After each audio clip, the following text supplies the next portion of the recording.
The villains Oz and Tazz Mantrackers by 21st Century Toys, released in 2001. Came with a huge array of particular accessories and weapons. Again, some of which I don't recall any other 1/6 scale figures having. It's packing a lot. At the back of the box, the other figures of the line. That Matilda figure is cool. It has a firearm that you can assemble similar to the one from the Day of the Jackal movie. Tigor Bounty Hunter figure is also amazing. It's packing the awesome Winchester 1887 shotgun and an L85 assault rifle with 6 extra mags. The 1970s mobster didn't see the light of day.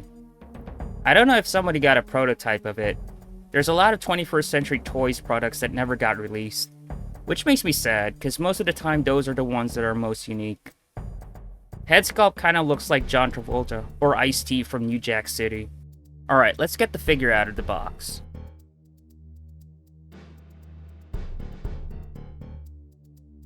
We start off with Oz. The figure is not your standard 21st Century Toys version 1 or 2. This is from the 1999 Misfits line, which has veiny details on its hand, and the grip is a problem. The hand is designed to hold musical instruments, not weapons, so the figure can't hold its weapons properly. Head sculpt is pretty badass. It definitely looks like a villain. Its head swivels, but the neck is pretty stiff. Can pivot up and down, but don't force it as much. Continuing down the figure, it has a ball joint at the waist like version 1. At the arms, this one has swivel on the biceps, and its legs are double jointed at the knees. Now for its uniform, which is also controversial. Bushwar brush camo, jacket and shorts. What country is this camo from? Well, it no longer exists. Well, it's also known as the Pakistani brush camo. With that out of the way, the quality assurance could have been better. Due to the non-standard figure used, the measurements are a bit off in the waist area. Belt of the jacket is way too tight. Shorts are too loose. You can't even have the belt hold the shorts pulled up, so it frequently goes down the figure's legs. Due to how it is packaged, the pockets are jutting out. You can address it by ironing the uniform carefully. The clothing is still branded with the 21st Century Toys logo. Let's put the clothes back on. Good thing about these shorts is that you can remove or replace them with the figure's boots on.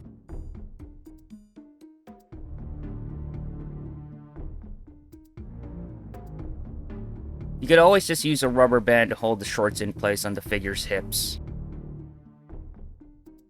The boots looks like your standard leather brown hunting boots. It has Molin-On rolled out socks, and the paint application is nicely detailed.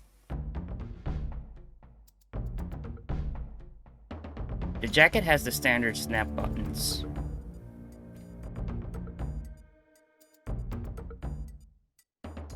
The belt of the jacket's buckle is fragile, and with how tight it is, I'd be really careful. As you can see here, the belt of the jacket is too tight, which is making the bottom end of the jacket deform. And without the rubber band holding the shorts, you can see it constantly going down.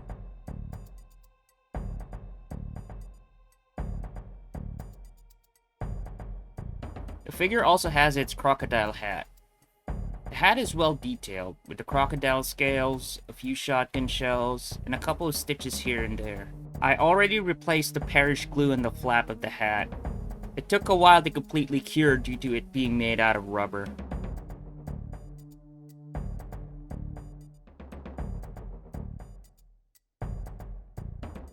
Now for the awesome weapons and accessories Oz have.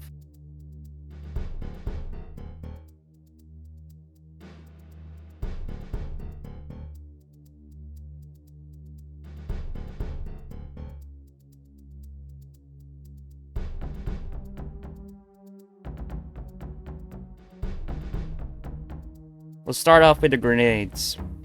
Number 5 Flèche grenades. There's 5 of them.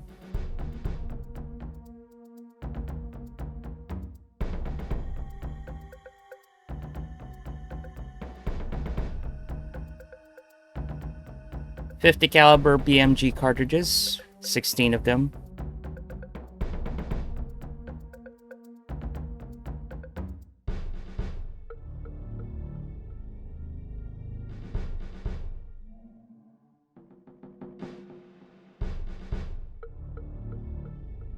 A 44 automatic pistol. This is one crazy pistol. I'll just show you how it is.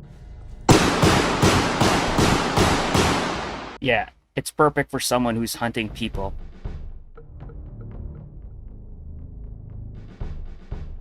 Now for the main attraction. LAR Grizzly Big Bore 50 BMG rifle.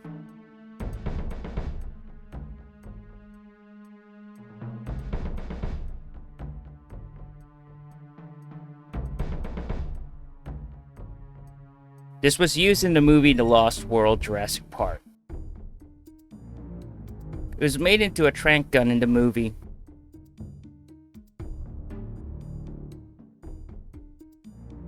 The bolt is a separate piece with a molded-on painted cartridge.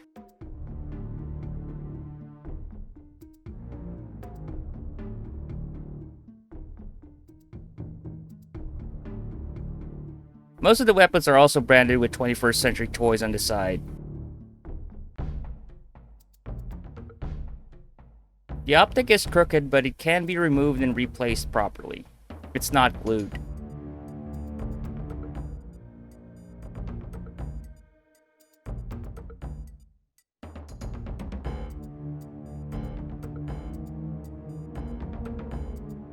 And of course, the bipod can be deployed.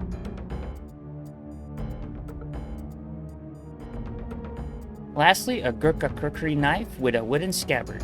Scabbard is really detailed. It even has scratch marks of a count, assuming it's victims. It is held on the harness via vinyl wire.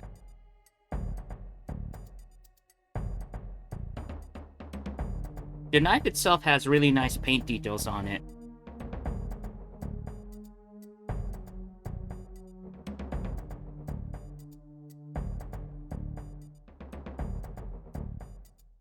To carry Ozz's massive amount of gear, it has an intricate harness that has loops for each of the 50 BMG rounds,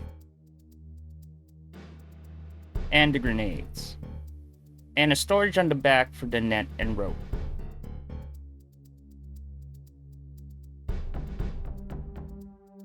It also has a holster for the 44 automatic pistol.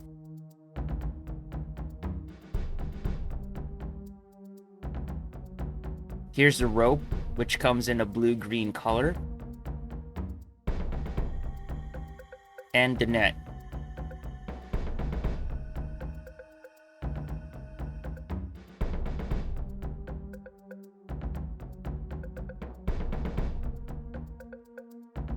What I'll do to put on Ozz's harness is undo the straps at the front, have it go through the shoulder flaps of the jacket, and fasten them back on the belt.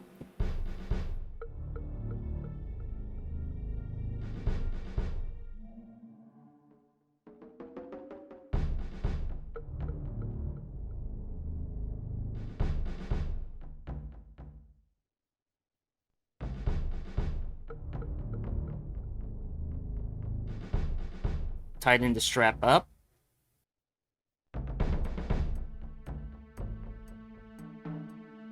And secure them with the elastic loop on the strap.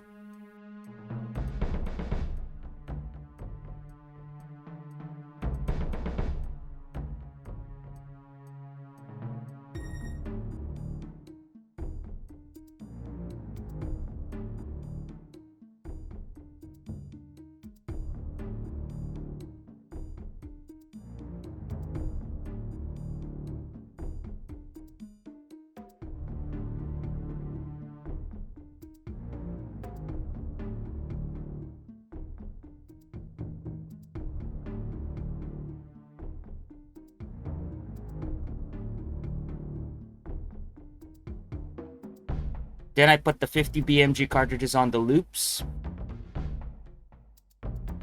With the last 4 cartridges, there's 8 loops at the front of the belt. I decided to put it on the right side. I have a reason for that. When Ozz is going to reload the rifle, the bolt will be digging a new round from this side.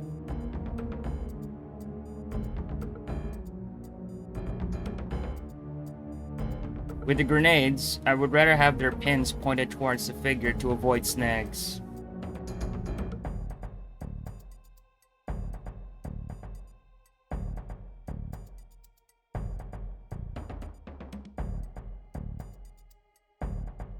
the net, we just secure it with the straps at the back.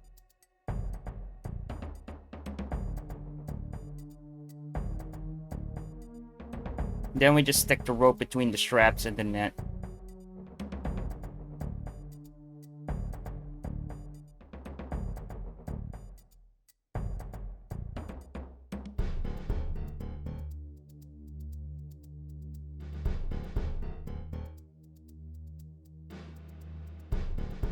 For the holster, I decided to just loop it around the side of the belt.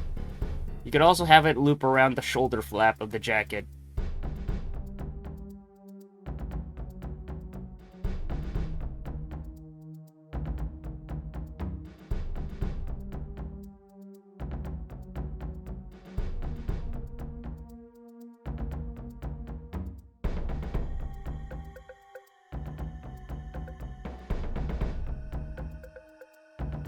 The cookery knife and scabbard, we just wrap the vinyl wire around the belt at the left side of Oz.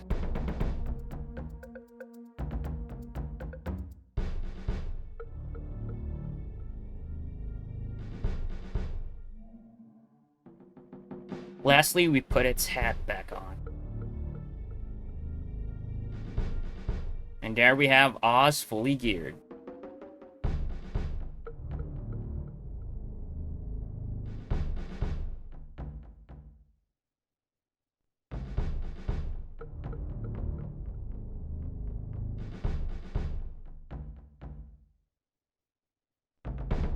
This is the weirdest thing I've ever seen on a 1/6 scale figure line since... The intruder, strongman from another world. This is Tazz. I'm not even sure what it is. I assume it is Oz's little native partner that darts victims. It has very minimal articulation and it's not even branded by 21st Century Toys.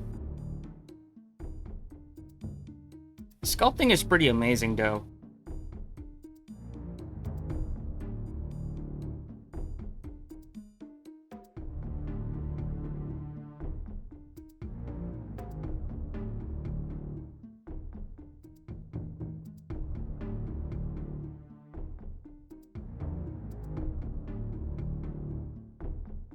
It came with a few accessories. A tribal mask,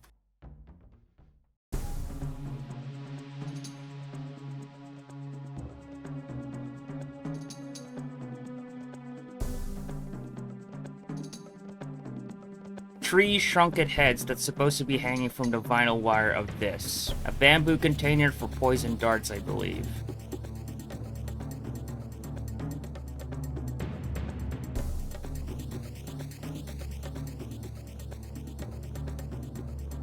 We put on its mask and then the container slung across his shoulder.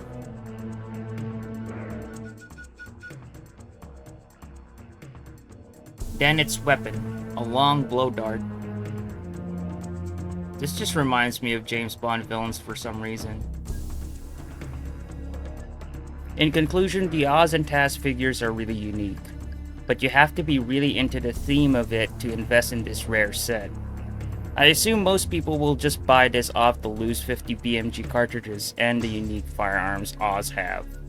Not to mention the Bush War uniform. Thanks for watching.